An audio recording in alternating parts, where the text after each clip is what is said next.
this afternoon's distinguished guest, Samantha Power. Samantha is the Special Assistant to the President and Senior Director for Multilateral Affairs and Human Rights at the National Security Council.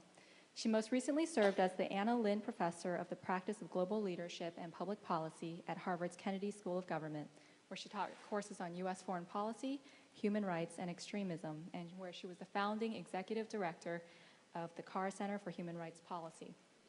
Samantha is also the Pulitzer Prize-winning author of A Problem from Hell, America and the Age of Genocide, and Chasing the Flame, Sergio Vieira de Mello and the Fight to Save the World, which became the basis for the award-winning HBO documentary Sergio. Samantha has served as a columnist at Time magazine, and in her journalism, she's reported from places such as Bosnia, East Timor, Kosovo, Rwanda, Sudan, and Zimbabwe. And prior to serving at NSC, she contributed regularly to The New Yorker magazine, The New York Review of Books, and The New Republic. Welcome, Samantha. Thank you. Great to be here.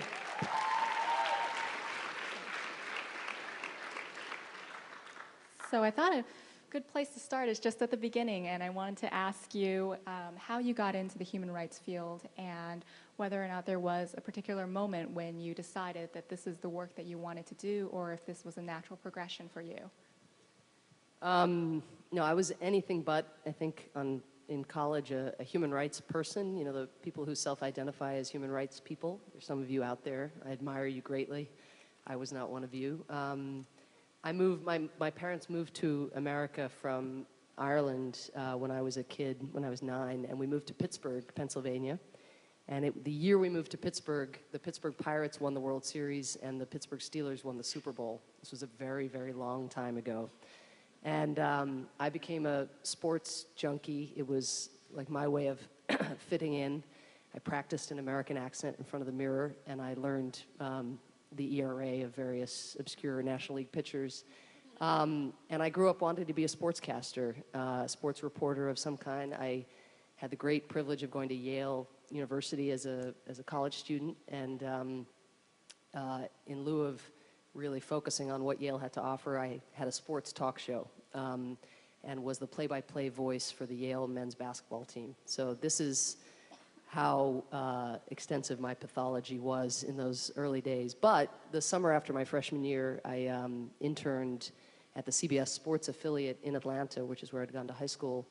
And as I was sitting there taking notes on an Atlanta Braves San Diego Padres game, the footage from Tiananmen Square came down on the live feed, the CBS feed. And it was like nothing I'd ever seen. This was 1989. And it was completely chilling and jarring. And I just thought, maybe there's more to life. I should try to do something. I had this incredible education. So I went back to college and was much more motivated. But my big break came when, out of college, I got a job working for Mort Abramowitz, who was then the president of the Carnegie Endowment for International Peace. And this was at a time when Bosnia was on fire. The Serbs had set up concentration camps, and there were emaciated men, again, behind barbed wire in Europe. And the images out of Bosnia were incredibly jarring. And it was less than 50 years after the Holocaust, but the Holocaust Museum was just opening up on the Mall here in Washington. Schindler's List had just come out. I just couldn't reconcile the sort of tension between the never again culture, which had rightly evolved, and then what was actually happening in Bosnia. And Mort, this guy I was working for, who was the head of this big Washington institution, cared a huge amount. And so in the service of servicing his needs as a coffee pourer, researcher, et cetera, I became completely consumed with what was going on. So I decided to go and try to do something for Bosnia after my internship here ended. And we were in the same building as U.S. News and World Report,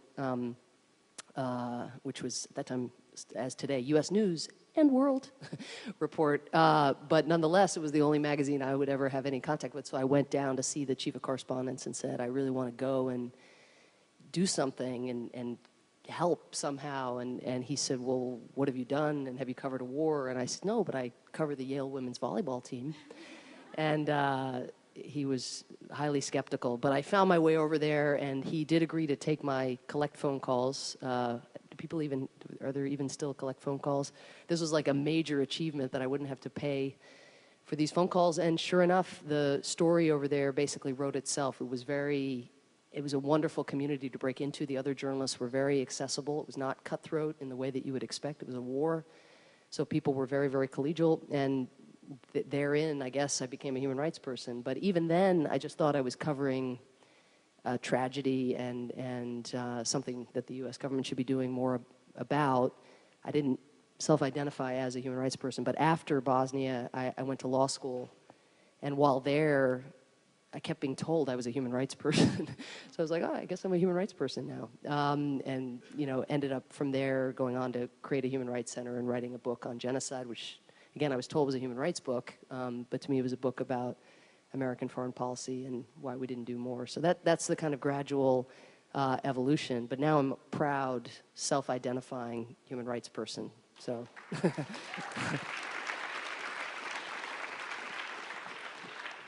And now you're the special assistant to the president and the senior director for multilateral affairs and human rights.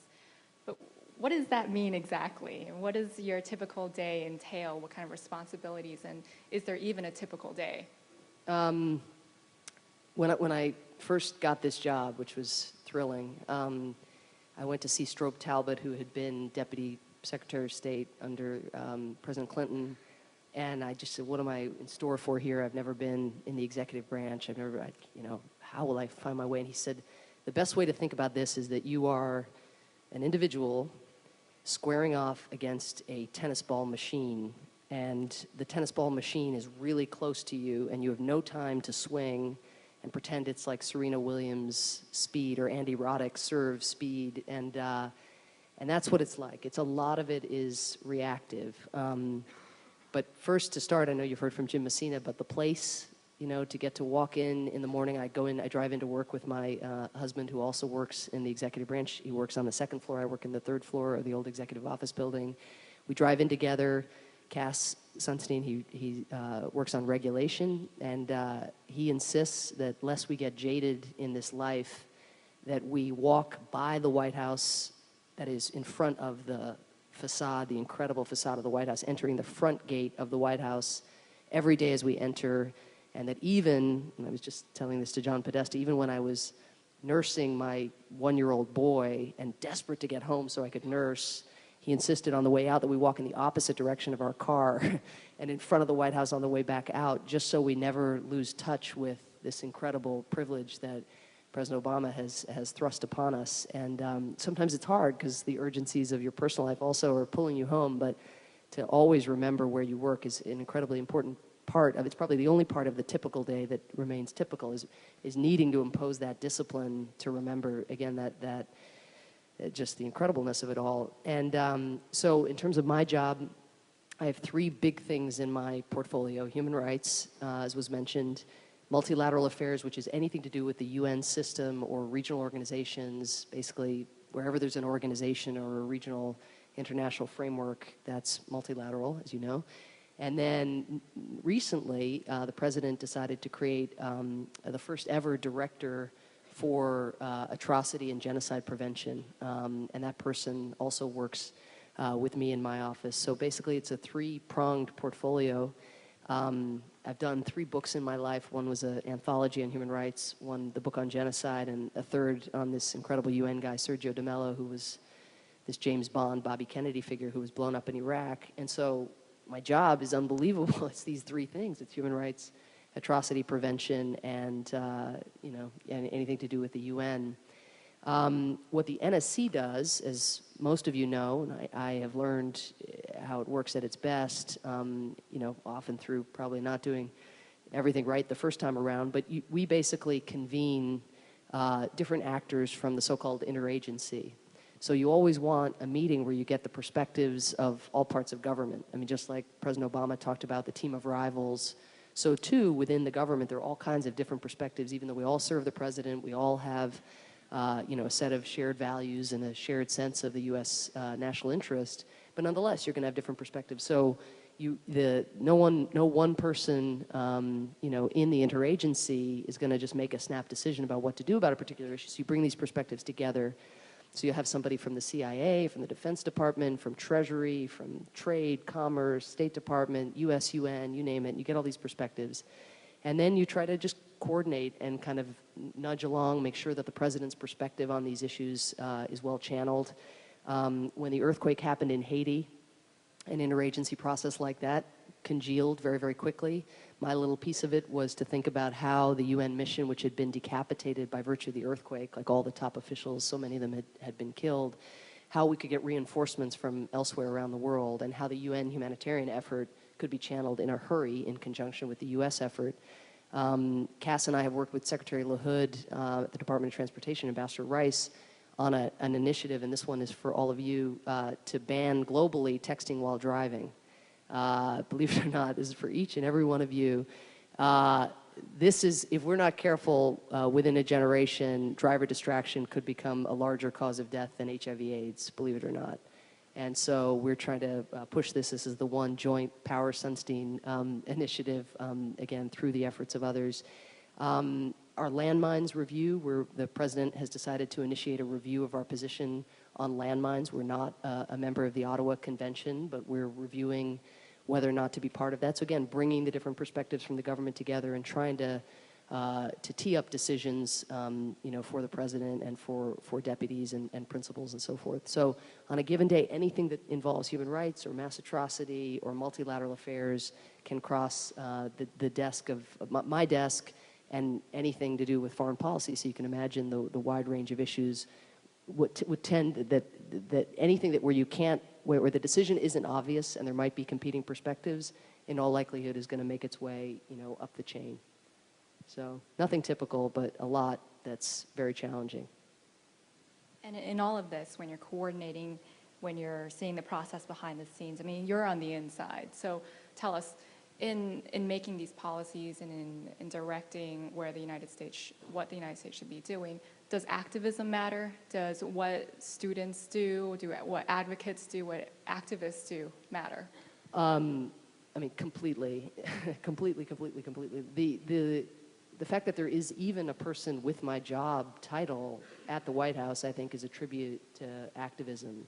The fact that President Obama just decided to create this new position, a directorship on mass atrocity, civilian protection, genocide prevention, it's so completely about the anti-genocide movement that was kicked off on college campuses and in high schools and so forth. I mean, when we're in meetings in the sit room, because that's the other part of the day, is you go into the situation room and there are all these clocks on the walls and events happening all around the world and these incredible people, all the principals are sitting around the table making decisions that, I've read about in history books over the years.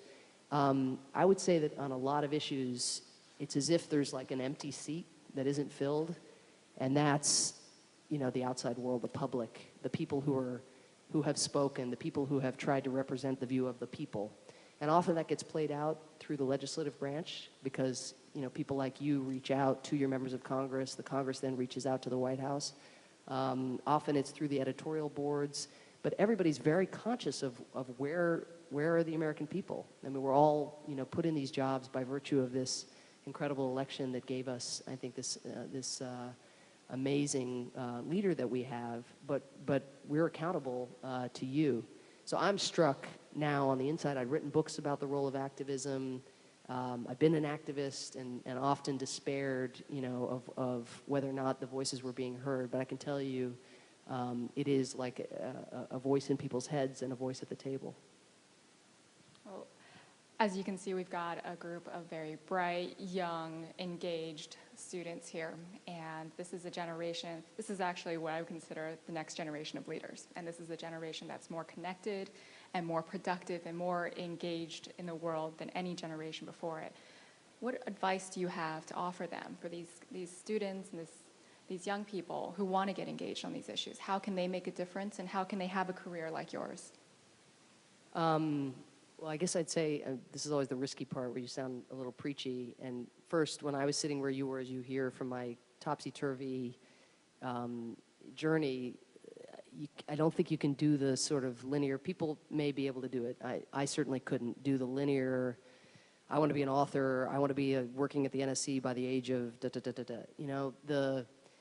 somebody once said, I forget it was Orwell or somebody, talked about writing a book. Writing a book is such a painful thing to do. It's like contracting a chronic disease of some kind. It's really hard if you throw yourself into it. And I think it was him, or he said, you should only write a book when you can no longer live with its absence. And I think that's a good thing to think about in terms of writing, that the best writers are people who are writing because they simply have to say the thing that is in them. And so, too, I find in government the best advocates and policymakers are people who came to government with something to do that they wanted to do. They didn't just want to be at the NSC just to be at the NSC, or they didn't want to just work at the White House or work with Secretary Clinton for the sake of working with Secretary Clinton. They had something they really wanted to do and saw government as the way to do it. So I think the main thing is the more you get out in the world, the more that your gut kind of develops a very strong taste for what it is you're here to do, what you like, what you don't like, what you're good at, what you're bad at. And so one way to put this is know something about something. The more you know, the more you can contribute in terms of public service, in terms of activism, and that does require often exiting your comfort zone and bumping up against real people and developing expertise, whether it's in foreign policy, language expertise, or religious or regional, or whether it's working on Medicare or Medicaid rather than simply being for health care or whatever. Like getting into the weeds really creates value added. The other thing I would say, and this you can tell with my texting while driving riff, that this is now becoming, but the level of distraction that all of us live with now. I just went yesterday and lined up I live in Georgetown next to the new Apple store, so I've resisted the iPhone thing, but now it's like right next to my house. I can no longer resist. So I went to get this iPhone. So I just want you to know I'm not a complete Neanderthal when it comes to technology, and yet when one of the things that's incredible about being in government, there are a lot of rooms because of classification where we can't bring cell phones. And the quality of discussion and the way people listen to one another it's like 19th century. People are actually incredibly focused. And so I would just say that if there is a way to clear out an hour in the day to focus on whatever it is you want to know something about and whatever it is you do want to focus on, that quality of attention is an incredible asset, because very few of us, myself included, I learned to breastfeed literally while being on the BlackBerry. So I am the queen of the multitask. More detail than you needed, I recognize. But it is amazing how you can set yourself, like it's people used to aspire to get higher level degrees and so forth. If you want that qualitative edge to really be able to do something, somehow figuring out how to get that quality of attention on a particular issue, I think would make a world of difference. I think we have time for one last question, and I'd like to end with this. What has been your proudest moment while working with this administration? Gosh. I think that, again, you try to get a little hit of pride every time you go in and out of the building and just think, whoa, how did this happen? But every time the president makes a statement, let's say about somebody who's, the people in Malawi who were sentenced by virtue of simply being a gay couple, in Malawi, or when the president delivers the Cairo address and you literally see a ripple of change in perspective, the poll data that shows that people believe in the promise of American good, these kinds of things. They're sort of little hits here and there. I will say that the fact that the president saw fit to create this directorship on atrocity prevention, genocide prevention is particularly gratifying, not least, as I said earlier, because I think it affirms the work of people out there in the world. It reminds all of us on the inside, on the outside, that we're part of the same effort. Often, especially in this town, things get very oppositional. But the truth is, there are people behind the fence of the White House who every day are trying to take up the causes that you hold here and that you've been I just saw the breakout sessions, the things you're talking about, the things you're thinking about. That's what we're talking about and thinking about every day, really and truly. Even if the tennis balls are coming at us, because of the president's own sort of discipline of spirit and direction, the affirmative agenda is never far behind. And I think the fact that in the thick of everything that he saw fit to create this enterprise, is itself a structural change where 16 years after Rwanda, we really can say that we're doing more than simply saying never again, that we're building structures to try to make a difference. And again, we'll only be able to continue to make that difference if we can build the political support. And frankly, I benefit from your activism. When you do human rights within the government, you benefit when the phones ring and when you all start those email campaigns and when the Twitters start and when the press starts to focus on an issue. It really actually helps those people who are thinking about the issues on your program every day. You have no idea how much it helps. So keep it up, and just know that even though we're now in slightly different positions, there are a lot of people like me who were once sitting where you are, and we really, really need you. So thanks. Samantha, thank you.